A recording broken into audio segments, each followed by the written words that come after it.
संगत जी, सभी को प्यार भरी राधा स्वामी जी। आज जो साखी मैं आप लोगों के साथ साझा करने जा रही हूँ, ये कोई बनाई हुई कहानी नहीं है, बल्कि एक ऐसी सच्ची आप बीती है जिसने मेरे जीवन को हमेशा के लिए बदल दिया। संगत जी, इस घटना को याद करती हूँ तो आज भी मेरी आंखें भर आती हैं और मन में यही ख्याल आता है कि जिस समय इंसान को लगता है कि अब कोई रास्ता नहीं बचा, उसी समय सद्गुरु अपने बच्चे के लिए ऐसा रास्ता खोल देते हैं जिसकी इंसान कल्पना भी नहीं कर सकता। संगत जी, इस साखी को शुरू करने से पहले आपसे एक छोटी सी विनती है। आप जिस भी शहर और राज्य से ये साखी सुन रहे हैं, अपना शहर और राज्य कमेंट में जरूर लिखिए, ताकि हमें भी पता चल सके कि हमारे मालिक की ये साखी देश के किस किस कोने तक पहुंच रही है और कितने सत्संगी प्रेम से इसे सुन रहे हैं। राधा स्वामी जी, जब ये घटना मेरे साथ हुई तब मेरी उम्र करीब 15 साल थी और मैं 10वीं कक्षा में पढ़ती थी। हमारा परिवार बहुत साधारण था। मेरे पापा का नाम बलदेव सिंह था और वो एक छोटी सी दुकान चलाते थे। दुकान से जितनी आमदनी होती थी उसी से किसी तरह घर का खर्च चलता था। मेरी मम्मी का नाम गुरमीत कौर था। वह बहुत ही सरल स्वभाव की महिला थी और बचपन से ही अपने सद्गुरु पर उनका गहरा विश्वास था। हमारे घर में पैसे भले ही कम थे, लेकिन मालिक के नाम की कमी कभी नहीं रही। सुबह उठते ही मम्मी सिमरन करती थी। पापा भी दुकान खोलने से पहले कुछ समय बैठकर नाम जपते थे और जब भी मौका मिलता हम सब सत्संग सुनने के लिए जाते थे। मैं बचपन से ही अपने मम्मी पापा के साथ डेरे जाया करती थी। उस समय मुझे भक्ति की बहुत गहरी समझ तो नहीं थी, लेकिन जब भी सत्संग में बैठती थी मेरे मन को एक ऐसी शांति मिलती थी जिसे मैं शब्दों में समझा नहीं सकती। कई बार मेरी सहेलियां मुझसे कहती थी कि तू इतनी छोटी उम्र में इतना सिमरन कैसे कर लेती है। मैं बस मुस्कुरा कर रह जाती थी, क्योंकि संगत जी, मैं उन्हें क्या बताती कि मेरे अंदर अपने मालिक के लिए ऐसा प्रेम था जिसे मैं किसी के सामने समझा नहीं सकती थी। अगर किसी दिन पढ़ाई या घर के काम की वजह से सिमरन कम हो जाता तो मन में एक अजीब सी बेचैनी रहने लगती थी। लेकिन उस समय हमारे घर की हालत बहुत अच्छी नहीं थी। पापा की दुकान में लगातार घाटा हो रहा था। कभी कोई ग्राहक उधार लेकर चला जाता और पैसे वापस नहीं करता, तो कभी दुकान का सामान खराब हो जाता। कई बार ऐसा भी हुआ कि पूरे दिन दुकान पर बैठने के बाद शाम को पापा के हाथ में इतनी कम कमाई होती कि घर का राशन खरीदना भी मुश्किल हो जाता। ऊपर से मेरी मम्मी की तबीयत भी अक्सर खराब रहने लगी थी। फिर भी पापा कभी किसी के सामने शिकायत नहीं करते थे। जब मैं उन्हें परेशान देखकर पूछती कि पापा, आप इतने चिंतित क्यों रहते हो, तो वो मेरे सिर पर हाथ रखकर बस इतना कहते, बेटा, चिंता करने से कुछ नहीं बदलता। जिसने हमें ये जीवन दिया है वही हमारी संभाल भी करेगा। हमारे हिस्से का दाना पानी यहाँ तय है। बस तू अपनी मेहनत कर और सद्गुरु पर भरोसा रख। हमारा पालनहार है। बस नाम से जुड़ी रहो और भरोसा मत छोड़ना। उनकी ये बात मुझे बहुत अच्छी लगती थी। लेकिन संगत जी, इंसान कितना भी मजबूत बनने की कोशिश करे, जब परेशानियां लगातार उसके दरवाजे पर दस्तक देती रहें, तो कहीं न कहीं मन कमजोर होने लगता है। हमारे साथ भी कुछ ऐसा ही हो रहा था। एक दिन सर्दियों का मौसम था। दिसंबर का महीना चल रहा था। शाम होते होते ठंड बहुत बढ़ गई थी। मेरी मम्मी की तबीयत उस दिन सुबह से ही ठीक नहीं थी, लेकिन शाम होते होते उनका बुखार बहुत ज्यादा बढ़ गया। उनका शरीर तप रहा था और उन्हें सांस लेने में भी तकलीफ होने लगी। पापा तुरंत उन्हें डॉक्टर के पास लेकर गए। डॉक्टर ने दवाई दी और कहा कि अगर रात तक हालत ठीक ना हो तो बिना देर किए अस्पताल लेकर जाना होगा। पापा मम्मी को घर लेकर आए, लेकिन उस रात घर का माहौल बहुत डरावना हो गया था। मेरी छोटी बहन पायल बार बार रो रही थी। मम्मी बिस्तर पर लेटी हुई थी और उनकी सांस बहुत तेज चल रही थी। पापा दवाई लेने के लिए दोबारा बाहर गए हुए थे। मैं अपनी मम्मी के पास बैठी थी और मन ही मन लगातार सिमरन कर रही थी। मेरी उम्र सिर्फ 15 साल थी, लेकिन उस रात मुझे ऐसा लग रहा था जैसे अचानक मेरे ऊपर पूरे घर की जिम्मेदारी आ गई हो। मैं मम्मी का हाथ पकड़कर बैठी थी और बार बार उनके चेहरे की तरफ देख रही थी। मैंने धीरे से कहा, मम्मी जी, आप चिंता मत करो, बाबा जी सब ठीक कर देंगे। ये कहते हुए मेरी आवाज तो मजबूत थी, लेकिन सच बताऊं संगत जी, मेरे अंदर भी बहुत डर था। मुझे डर था कि अगर मम्मी को कुछ हो गया तो क्या होगा, मेरी छोटी बहन का क्या होगा, पापा अकेले कैसे संभालेंगे।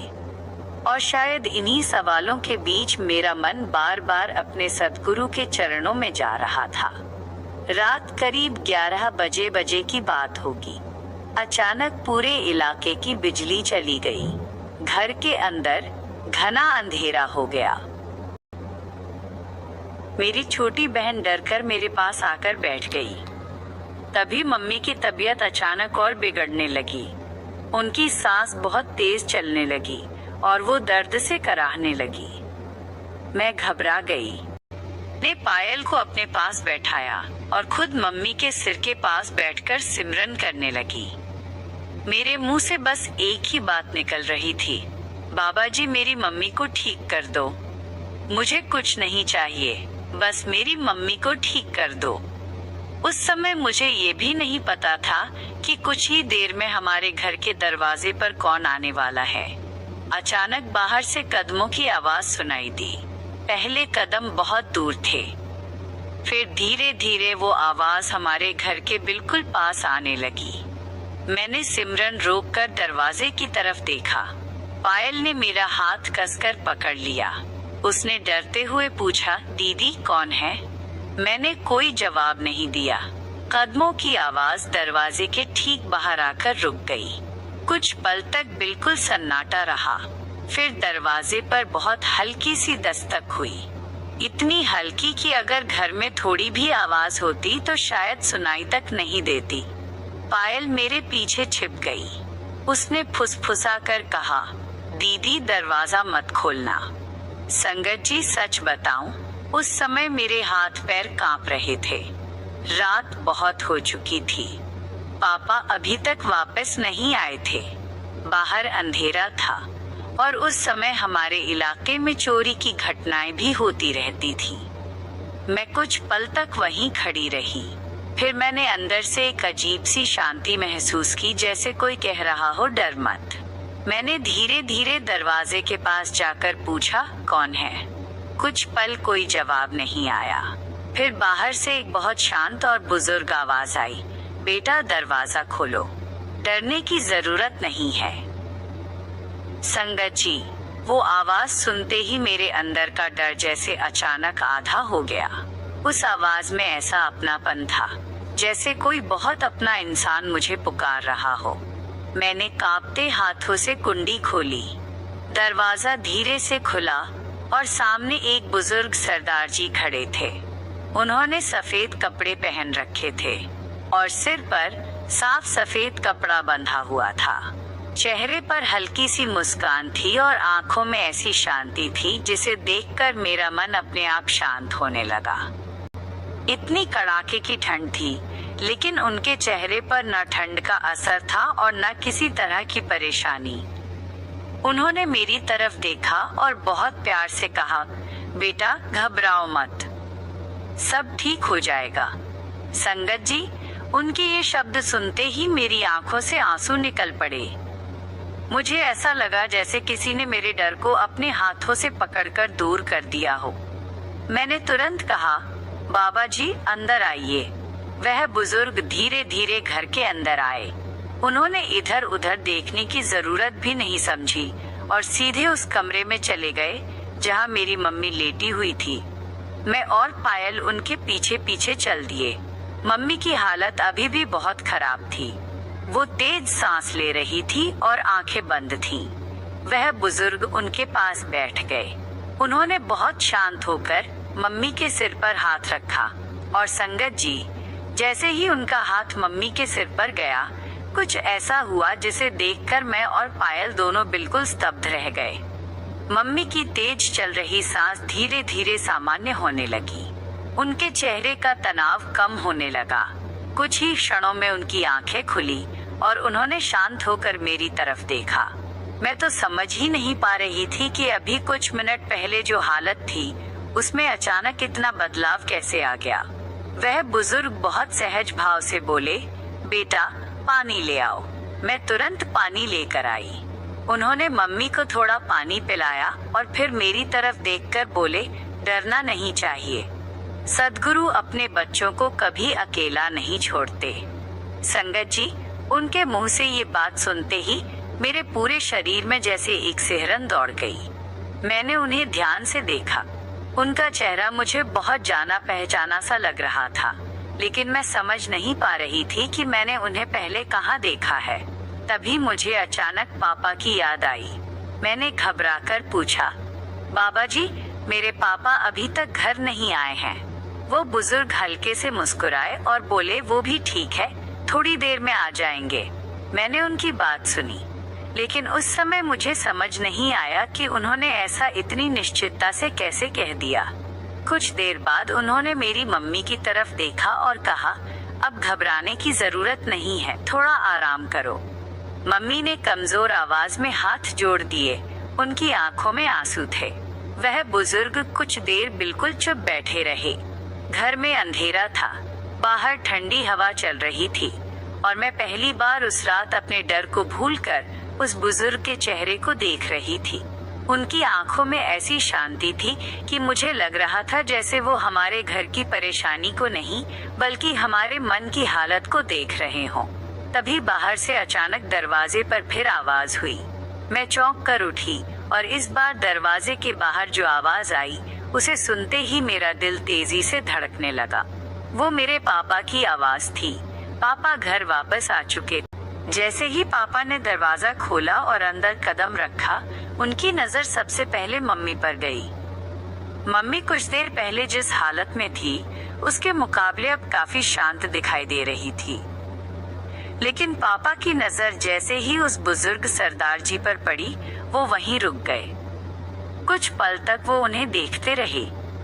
फिर अचानक पापा ने दोनों हाथ जोड़ दिए और बहुत धीमी आवाज में बोले, राधा स्वामी जी। संगत जी, मुझे उस समय समझ नहीं आया कि पापा उन्हें देखकर इतने भावुक क्यों हो गए थे।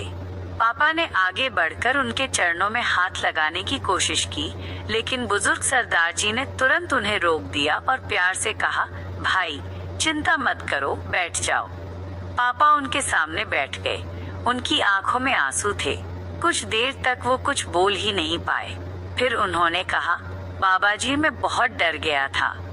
घर की हालत देखकर समझ नहीं आ रहा था कि क्या करूं।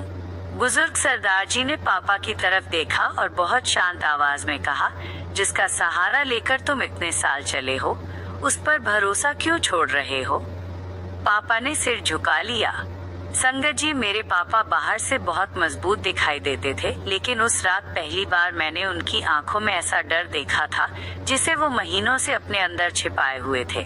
पापा ने बताया कि जब वो दवाई लेकर घर लौट रहे थे तो रास्ते में एक बड़ा हादसा होते होते बचा। एक तेज रफ्तार ट्रक अचानक उनकी तरफ आ गया था। पापा ने बचने की कोशिश की, लेकिन कुछ पल के लिए उन्हें लगा कि अब बचना मुश्किल है। उसी समय उन्हें ऐसा महसूस हुआ जैसे किसी ने पीछे से जोर से खींच लिया हो। ट्रक बिल्कुल उनके सामने से निकल गया। पापा सड़क के किनारे कुछ देर तक बैठे रहे। उनके हाथ कांप रहे थे। उन्होंने वहीं बैठकर सिमरन किया और फिर घर की तरफ चल पड़े।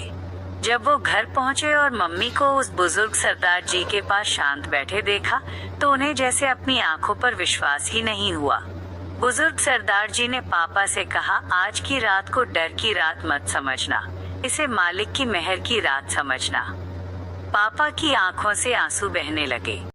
उन्होंने कहा, मैं पिछले कई महीनों से बहुत परेशान हूँ। दुकान में नुकसान हो रहा है, घर का खर्च मुश्किल से चल रहा है, आपकी मम्मी की तबीयत खराब रहती है और मुझे डर लगने लगा था कि कहीं मैं अपने परिवार को संभाल ही न पाऊं। वो बुजुर्ग सरदार जी कुछ पल चुप रहे, फिर बोले, मुश्किल समय इंसान को तोड़ने नहीं आता, कई बार वो इंसान को उसके असली सहारे की पहचान करवाने आता है। संगत जी, पापा की आंखें लगातार नम थीं। बुजुर्ग सरदार जी ने फिर मेरी तरफ देखा। उन्होंने पूछा, बेटा तू सिमरन करती है ना? मैंने सिर हिलाकर कहा, जी। वो मुस्कुराए और बोले, फिर डर कैसा? जिस घर में सच्चे मन से मालिक को याद किया जाता है, वहाँ परेशानी चाहे कितनी बड़ी क्यों ना हो, वो हमेशा के लिए नहीं टिक सकती।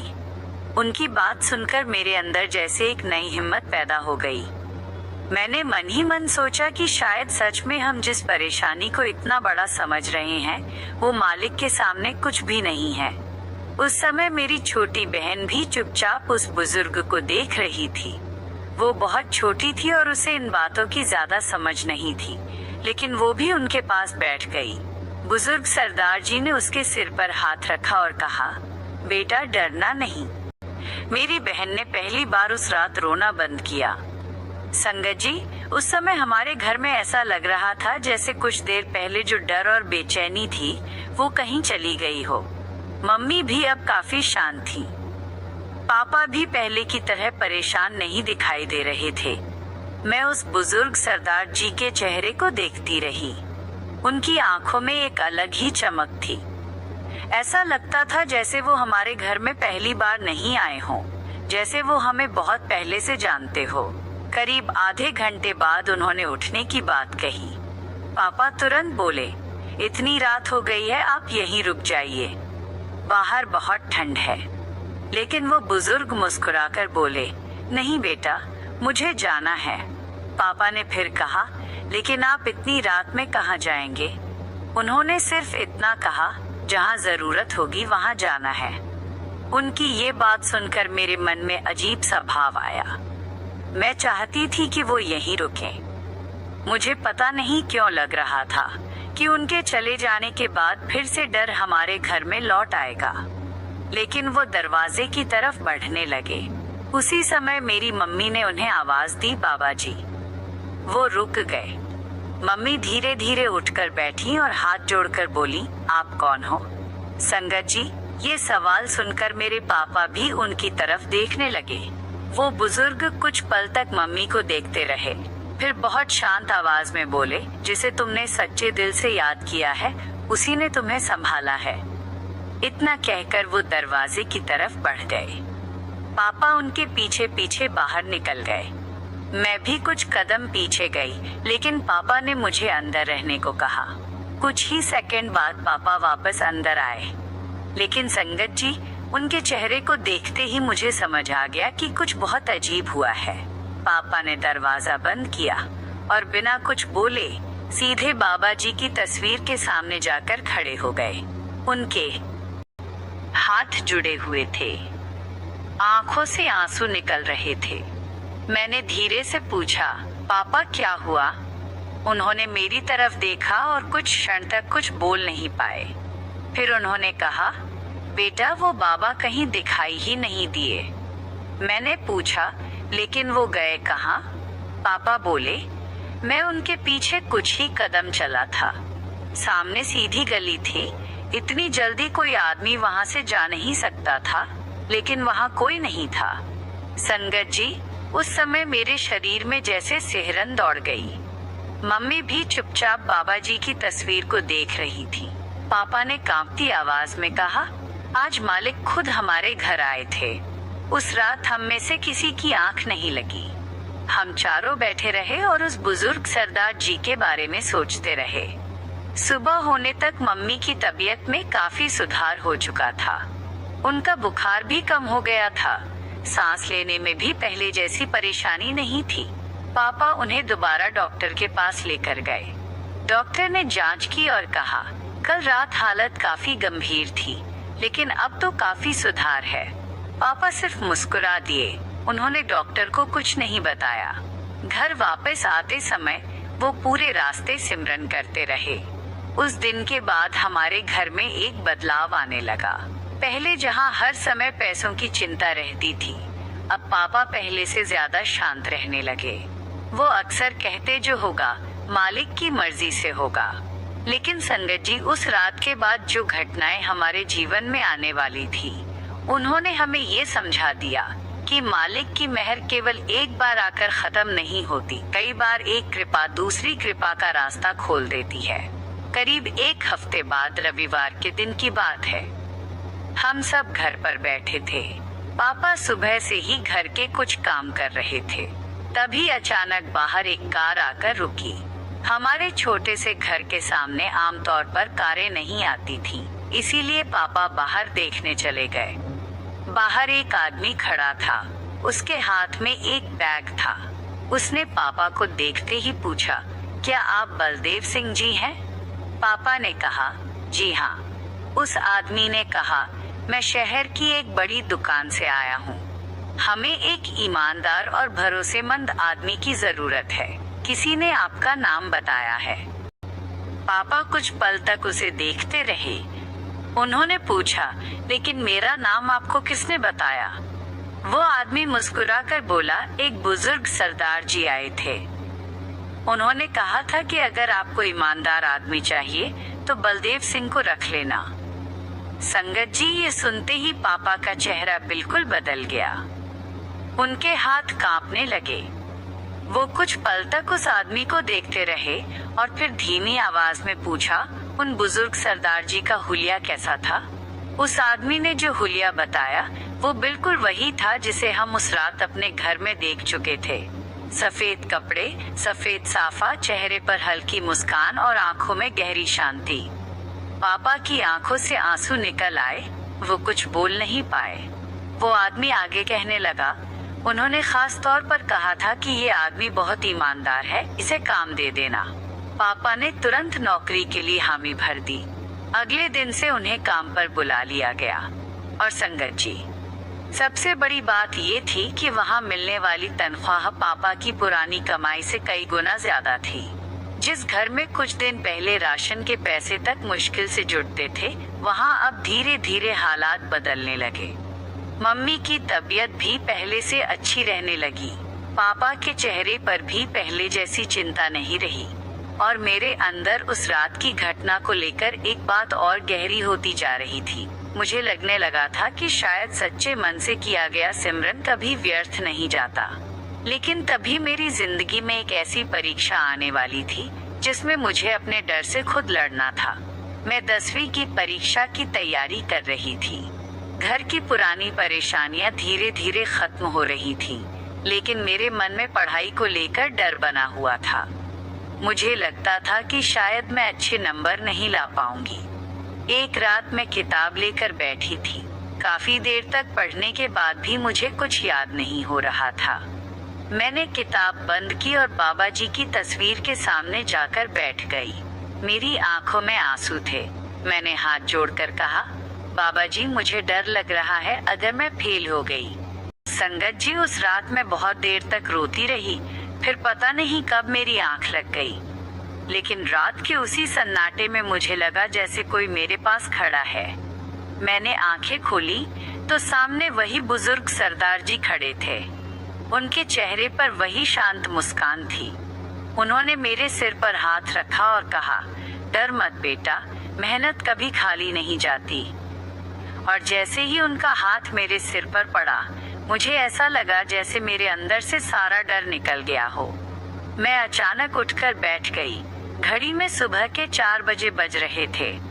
लेकिन संगत जी, उस समय कमरे में जो खुशबू फैली हुई थी उसने मुझे पूरी तरह हैरान कर दिया। वो ऐसी खुशबू थी जिसे मैंने पहले कभी महसूस नहीं किया था। मैंने तुरंत अपनी मम्मी को आवाज दी। मम्मी कमरे में आई। मैंने उन्हें पूरी बात बताई। उन्होंने मेरी आंखों में देखा और बिना कुछ पूछे मुझे अपने सीने से लगा लिया। फिर उन्होंने सिर्फ इतना कहा, बेटा, जब मालिक किसी का हाथ पकड़ लेते हैं तो डर अपने आप पीछे छूटने लगता है। मम्मी की ये बात सुनकर मैं कुछ देर तक उनके सीने से लगी रही। उस रात के बाद मेरे अंदर जैसे एक नई हिम्मत आ गई थी। अब किताब खोलते समय मुझे पहले जैसा डर नहीं लगता था। मैं जितना पढ़ सकती थी पूरी मेहनत से पढ़ती, और जब मन थक जाता तो कुछ देर सिमरन करके फिर पढ़ने बैठ जाती। संगत जी, अगर आप यहाँ तक ये साखी सुन रहे हैं तो एक बात जरूर याद रखिएगा, जिंदगी में मुश्किलें आने पर घबराना नहीं चाहिए, क्योंकि कई बार जिस परेशानी को हम अपने लिए सबसे बड़ी मुसीबत समझते हैं, वही आगे चलकर हमारे विश्वास की सबसे बड़ी वजह बन जाती है। और इस साखी में आगे जो हुआ, उसने मेरे इस विश्वास को और भी मजबूत कर दिया। मैंने अपनी 10वीं की परीक्षा पूरी मेहनत से दी। रिजल्ट वाले दिन मैं सुबह से ही बहुत घबराई हुई थी। स्कूल जाने से पहले मैंने बाबा जी की तस्वीर के सामने बैठकर सिमरन किया और फिर पापा के साथ स्कूल चली गई। जब रिजल्ट आया तो मुझे खुद अपनी आंखों पर विश्वास नहीं हुआ। मैं पूरे स्कूल में दूसरे नंबर पे आई थी। संगत जी, मेरी आंखों से खुशी के आंसू निकल आए। पापा ने जब मेरा रिजल्ट देखा तो उन्होंने मुझे गले लगा लिया। वो बार बार कह रहे थे, बेटा ये सिर्फ तेरी मेहनत नहीं है, मालिक की मेहर भी तेरे साथ है। मम्मी ने घर लौटकर मिठाई बांटी। हमारे रिश्तेदार भी बहुत खुश हुए। जिस समय लोग सोच रहे थे कि हमारे घर की परेशानियों की वजह से शायद मेरी पढ़ाई प्रभावित हो जाएगी, उसी समय मैंने इतना अच्छा रिजल्ट हासिल किया था। उस दिन मुझे पहली बार ये बात बहुत गहराई से समझ आई कि मेहनत इंसान को करनी पड़ती है, लेकिन उसका फल कब और किस रूप में मिलेगा, ये मालिक की मर्जी पर छोड़ देना चाहिए। समय धीरे धीरे बीतने लगा। मैं 11वीं कक्षा में पहुंच गई। पापा की नौकरी भी अच्छी चल रही थी। घर में पहले जैसी पैसों की परेशानी नहीं रही थी। मम्मी की तबीयत भी काफी बेहतर हो चुकी थी। सुबह शाम घर में सिमरन और पाठ होने लगा था। लेकिन संगत जी, जिंदगी हमेशा एक जैसी नहीं रहती। जब इंसान सोचता है कि अब सब ठीक हो गया है, तभी कभी कभी ऐसी परीक्षा सामने आ जाती है जो उसके विश्वास को और मजबूत करने के लिए आती है। करीब 6 महीने बाद गर्मियों के दिन थे। उस दिन मम्मी किसी रिश्तेदार के घर गई हुई थी और पापा काम पर गए थे। घर में सिर्फ मैं और मेरी छोटी बहन पायल थी। दोपहर का समय था। बाहर बहुत तेज गर्मी पड़ रही थी। पायल अंदर वाले कमरे में सो रही थी और मैं रसोई में कुछ काम कर रही थी। तभी मुझे पीछे वाले कमरे की तरफ से धुएं की हल्की सी गंध आई। पहले मैंने सोचा कि शायद बाहर किसी ने कूड़ा जलाया होगा, लेकिन कुछ ही सेकंड बाद वो गंध बहुत तेज हो गई। रसोई से निकलकर पीछे वाले कमरे की तरफ भागी। दरवाजा खोलते ही मेरे होश उड़ गए। कमरे में रखे पुराने कपड़ों और लकड़ी के सामान में आग लग चुकी थी। आग तेजी से फैल रही थी। मैंने तुरंत पानी डालने की कोशिश की, लेकिन आग इतनी तेज थी कि मेरे हाथ पैर कांपने लगे। उसी पल मुझे याद आया कि पायल अंदर वाले कमरे में सो रही है। मैं जोर से चिल्लाई, पायल, पायल उठो। लेकिन अंदर से कोई जवाब नहीं आया। धुआं पूरे घर में फैलने लगा था। मेरी आंखों में जलन होने लगी। सांस लेना मुश्किल हो रहा था। मैं दरवाजे की तरफ भागी, लेकिन फिर मेरी नजर अंदर वाले कमरे की तरफ चली गई। मेरी बहन अभी भी वहां थी। उस पल संगत जी, मेरे मन में सिर्फ एक ही बात आई, बाबा जी मेरी बहन को बचा लो। मैं बिना कुछ सोचे धुएं के बीच अंदर की तरफ दौड़ पड़ी। मुझे कुछ साफ दिखाई नहीं दे रहा था। आंखों से पानी निकल रहा था। सांस जैसे रुक रही थी। लेकिन तभी मुझे ऐसा महसूस हुआ जैसे किसी ने मेरा हाथ पकड़ लिया हो।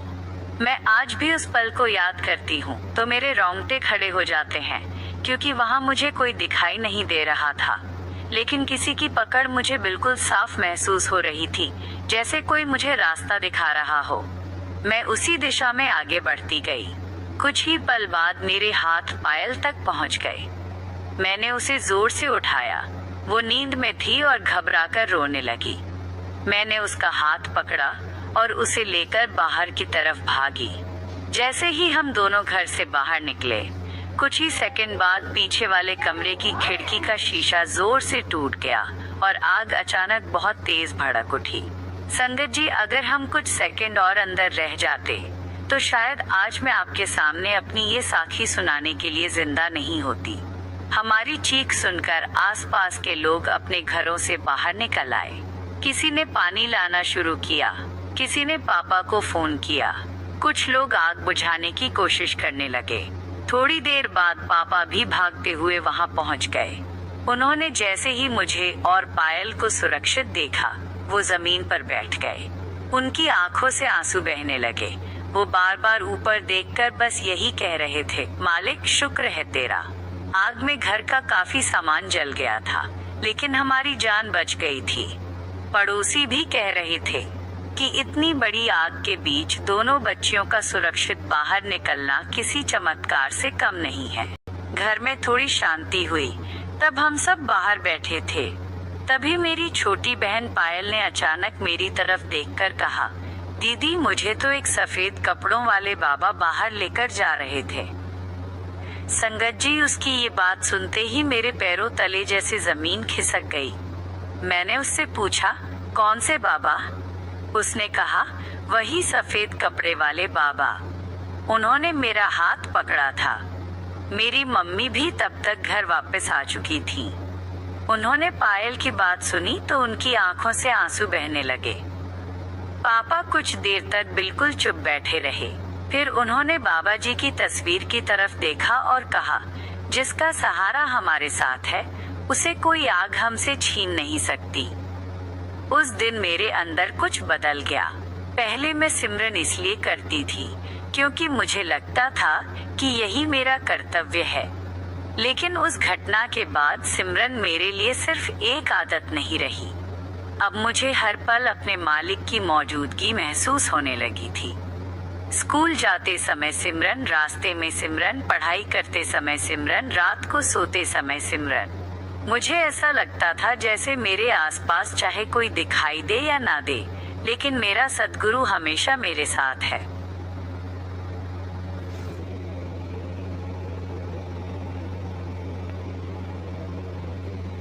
मैंने उस पहली रात देखा था जब हमारे घर में एक बुजुर्ग सरदार जी आए थे। पापा की आंखों से आंसू बह रहे थे। वो सिमरन कर रहे थे और मैं पहली बार अपने जीवन में ये महसूस कर रही थी कि शायद जिसे हम दिखाई देने वाला इंसान समझते हैं, वो हमेशा इंसान ही नहीं होता। उस दिन घर लौटने के बाद मम्मी ने मुझे सीने से लगा लिया। वो बहुत देर तक रोती रही। रात को हम चारों बाबा जी की तस्वीर के सामने बैठे। घर में कोई ज्यादा बात नहीं कर रहा था। पायल भी चुप थी। फिर उसने अचानक मेरी तरफ देखा और कहा, दीदी वही बाबा थे ना जो उस दिन आग में मुझे बाहर लेकर आए थे? मैंने उसकी तरफ देखा। मेरी आंखों से आंसू निकल आए, क्योंकि अब मेरे पास इस सवाल का जवाब नहीं था, लेकिन मेरे दिल के अंदर एक बात बहुत साफ हो चुकी थी, मालिक अपने बच्चों को अकेला नहीं छोड़ते। और अगर आपको ये साखी सुनकर लग रहा है कि अब शायद कहानी अपने आखिरी पड़ाव पर पहुंच रही है, तो अभी रुकिए, क्योंकि मेरे जीवन में इसके बाद जो हुआ उसने मुझे ये समझा दिया कि कृपा केवल मुसीबत से बचाने तक सीमित नहीं होती, बल्कि कई बार वही कृपा इंसान की पूरी जिंदगी की दिशा बदल देती है।